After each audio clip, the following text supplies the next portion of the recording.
Hi and welcome to another GameSpot unboxing. This time we have the brand new Xbox Series X. Now you might have seen that we've done a bunch of tech tests on it already, but this is a final retail unit, so I'm going to be opening it up and having a look at what's inside.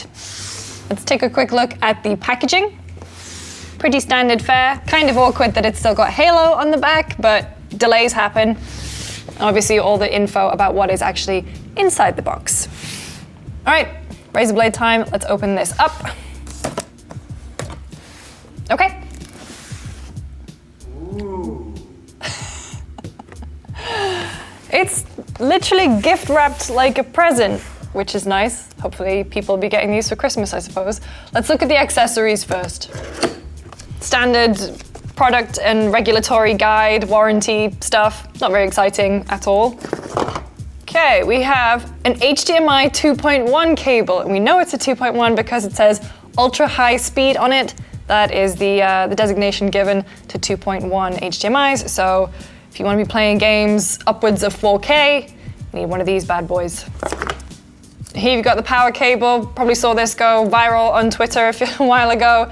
It is just a standard AC power cable. If you're using a power cable for your Xbox One X, for example, that should actually work with your Series X. We had Michael Haim test that out a couple weeks ago. Okay, new controller. So, comes with batteries. Very useful, although I long for the day when they'll finally just have a rechargeable one and don't need AA batteries. This is the brand new controller. This is my first hands-on with it. I use the Xbox Elite Series 2 a lot. I've been using the DualSense as well a lot, so I can compare it to that, as well as the DualShock 4 and a standard Xbox One controller. But first impressions is that it feels very light. They have these kind of like the texturized plastic on the grips and now on the triggers, which just, I mean, like it's still a great controller. A little too light for my taste. I like the fact that the Elite is much heavier. I mean, face buttons just feel like an Xbox controller. They have redesigned the D-pad, but yeah, it feels nice. Feels more in line with how I like it on the Elite. Brand new button. You have a designated share button now. So no longer is the view button a weird kind of mashup of a button. Now you have a dedicated share button, which is useful for sharing screenshots and gameplay. But other than that, it's like a standard Xbox controller. It feels nice in the hand, but I still prefer my Elite. But obviously with the Xbox ecosystem, the Xbox family, all the accessories you had for your Xbox One will work with the new Xbox Series S and X. And speaking of X, let's open the console. Time to power my dreams. Good Lord, it's heavy. That was a legitimate reaction. I wasn't expecting it to be that heavy. Merry Christmas, Xbox. Merry Christmas, Xbox. Please put that clip of Usher in. Merry Christmas, Xbox. It's Usher, and I hope that Santa got you everything you asked for, including Dance Central 3. I'll see you guys in the new year. Clearly in quarantine, I haven't been doing any weights. This is quite heavy. It feels very dense. You know, it feels like there's definitely a lot in there. Let's go through everything. Power button.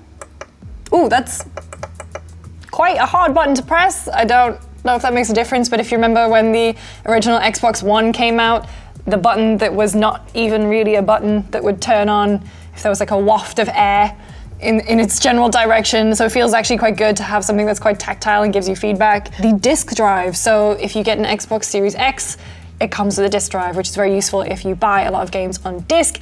If you don't, then maybe the Xbox Series S is the better option for you, but disk drive here and eject disk button to sync your controller, and a USB-A port. We'll move to this side because this is the side that will be lying on your desk or table or whatever it is you want to put your Series X. If you want to have it horizontally, so you've got these like rubberized grips here. I assume they're the same ones that are on the bottom. Provide a lot of grip. It is actually quite difficult to move it. Okay, moving around the back of the console now. Two more USB ports, same as the one on the front of the console. Here's where you're gonna put your Ethernet cable if you wanna have it wired into the internet. Here's where your power adapter is gonna go. Here is your HDMI out, and like I said, it comes with an HDMI 2.1 cable. And also here you have the storage expansion slot. So storage expansion on the Series X works slightly differently. You can buy an official storage expansion card, which currently runs at about $220, which is obviously quite a lot of money for extra storage. If you're gonna be downloading loads and loads of games, you don't think that the 1 terabyte internal storage is going to be enough, there are options for you. There are the official storage card, like I mentioned, but if you want to go on GameSpot.com, Michael has done a rundown of testing external hard drives, just USB hard drives, and kind of weighing up the load times of games that are on external hard drives compared to using the internal storage. So go check that out if that's going to be a big issue or a big selling point for you. And then on this side, just plain side that's got my grubby fingerprints all over it now. Let's take a look at the bottom. So the bottom is actually just all one of these big rubberized grips. No wonder she wasn't moving when I was trying to pick her up and move her about. But let's look at the top. Oh God.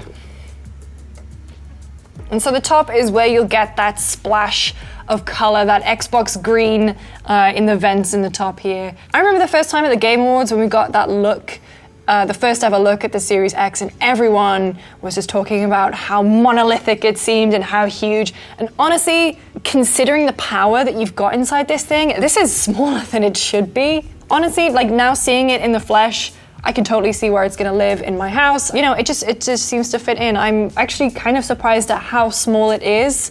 This is a decently sized console. And then the final thing in the box, you've got a little getting started quick start guide, which could also double as something to hang on your door if you don't want to be disturbed because you're gaming too hard. That's a joke, it doesn't actually say that. Just tells you to go download the Xbox app and use Quick Start to get it all set up and running. So that was the unboxing of the Xbox Series X. Obviously, for more on the brand new console, as well as the Series S and PlayStation 5, keep your eyes peeled to GameSpot.